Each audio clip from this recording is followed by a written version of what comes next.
This is How To with Stephanie Lillian, the Medical Mystic. Hey there, it's Stephanie Lillian, and I'm back with another How To for you. This week I'm going to be talking about why you're not actually trapped in the life that you are living and how you can begin to shift towards the life that you truly want to live.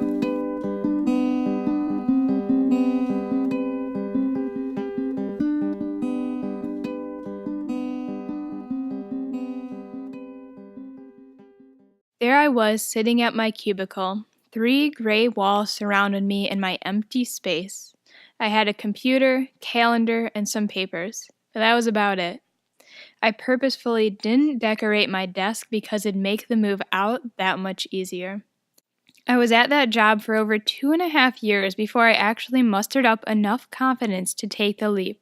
For months on end, I dragged myself into that dreary office. I knew from day one that that job just wasn't for me. But that was the life that I landed myself in. There was no turning back. There were people that I felt I owed it to, education that I owed it to. I had to make this job work for the sake of the expectations weighing on my shoulders. This was my life. There was no turning back, no rewriting my story, just the grim outlook of working up the corporate ladder until retirement. Quick preface, there's absolutely nothing wrong with that. It just wasn't for me. It didn't speak to my soul. And from my vantage point, there were no other options. My whole existence led me to this job. All I ever knew was school. Educate yourself so you can get a good job after college. But after nearly 18 years of schooling, what happens when you're finally in that good job? What's left to do? You achieve the ultimate goal, now what? I sat there wondering what it was all about, why I couldn't be happy where I was. Everyone else seemed so content with coming into the exact same office every single day. Why did I have to be different? Why did I want more? What was wrong with me? It would have been a lot easier if I could just be complacent where I was at. I discovered a quote during my time there that changed a lot for me. The gist was something like this: take a moment and stop. Look all around you. Everything you see, everything in your life is the result of what you've allowed for yourself. The job you have, the relationship you're in, the education you've received. Everything is a result of what you thought was possible for yourself and what you've allowed in your life. At the end of the day, you can sit there and blame everyone else for where you are in life. All of the unfair advantages other people have had over you, how you're scarred by your parents or siblings, or how you just always get the short end of the stick. Or you can say, hey, you know what? I've done this all to me. Everything in my life right now is a reflection of the thousands and millions of little decisions that I've made throughout my life. And if I want to change the trajectory of my future, I need to start altering the way I'm making my decisions. Because if I keep making the decisions the way I am, then nothing is going to change. But if I begin to see opportunity, to see how things are working in my favor, to realize that the joy of life comes from creating and having an opportunity to make a decision, then the magic begins to occur. When I'm at the intersection of what I don't like and what I know I want, then creation is happening. I'm defining the future. I can either stay focused on what I have and what I don't want, or I can begin to shift to focusing on what I want instead and begin to settle into the gratitude, the pleasure, the excitement of being able to create the life that I want. I began to look around my cubicle as this realization dawned on me. Exactly where I am today is what I thought I was capable of. It's what I've allowed for myself. I applied to this job. I accepted the offer. I moved here all by myself for this experience.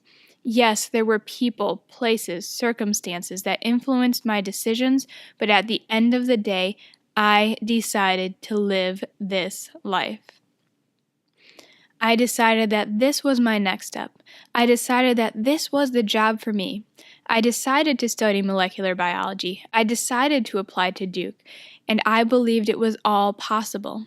I got myself right here. The power in such a realization is that I can also decide if I want to continue on with the way that I'm living. Let the floodgates of fear open. You can't leave your job. You have bills to pay. You can't change your career. You've been in it too long. You can't. The prison of the mind is the deadliest. I was listening to a speaker once, and he asked the audience where the richest place in the world was. The answer? The cemetery, because there lies unsung songs. There lies dreams that could have been but never existed. There lies the lives that were crushed by fear. It's not the known that'll save your life. It's overcoming the fear of what lies behind the door that leads to the path less traveled. You see, it's not what could potentially happen to you that's actually holding you back from living the life that you're living. It's the thoughts in that head of yours. The thoughts that you've been conditioned to think from the moment you were born. It's the thoughts and beliefs that were passed down to you from your parents, teachers, and those closest to you. It's the prison of the mind that'll keep you safe. But let me tell you, safety is where the fearful swim. The mind likes to keep you safe, but safety is nothing but an illusion. Unless there's a lion trying to eat you and you're in a steel cage he can't get into, then the illusion of safety is a mere figment of the imagination. It's the what-ifs, the maybe-laters that'll keep you stuck. If you want to change your circumstance, you must change how you think. How do you do that? By listening to your emotions. Your emotions are the key to releasing you from the prison of the mind. Take a moment and begin to repeat the mantra, "I hate myself," to yourself. How does it feel to say? Tune into your body. How is your body physically reacting to this thought? I bet it doesn't feel so good. To me, it feels heavy and makes me just want to collapse. Begin to repeat the mantra now, "I love myself," over and over again. Are you smiling yet? Doesn't it just feel good to say, "I love myself"? How does your body physically feel? Does it feel better or worse than thinking, "I hate myself"? My guess is that it feels a lot better. Now, begin to repeat the mantra, "I'm trapped in my life. I don't know what to do next." I'm trapped in my life. I don't know what to do next. How does it make you feel? When you repeat this mantra, how does it make you view your life? How does your body physically feel? Now take a moment and shake it off. Physically shake your body and let out a sigh.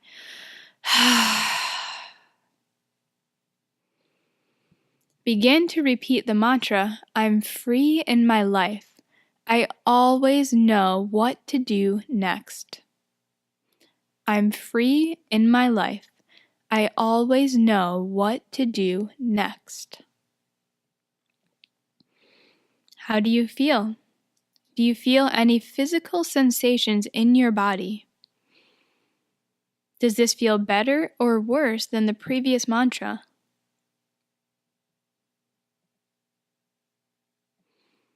How would you approach your life if you could only think this mantra and nothing else? What would change for you? Our emotions exist to guide us to our right lives. There's no person, guru, or self-help program that can tell you what is right for you, that can tell you the next step that you should take. What I've learned is that we each have our own North Star, if you will. We each have an inner guidance system guiding us to the lives, relationships, careers, etc. that we truly want.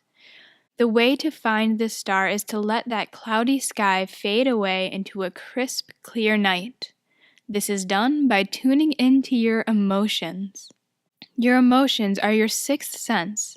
Just like all of your other senses, they exist to help you connect with your life on another level and to physically guide you to what is best for your health. Ignore them and life will seem like an endless black hole. Embrace them and you'll begin to notice the beauty that surrounds you through and through. Your emotions are your guide to everything you want in life. Find the thoughts that make you feel good emotions, and your life will begin to unfold seamlessly. Stay stuck on the thoughts that make you feel unpleasant emotions, and you'll stay stuck in the life that you're living. Trust your intuition. Life is meant to be joyful. You are never alone and are standing at the edge of pure creation itself. Trust in yourself and trust in the process. Be willing to let go and everything will come back to you in abundance. Sending lots of love your way. Namaste.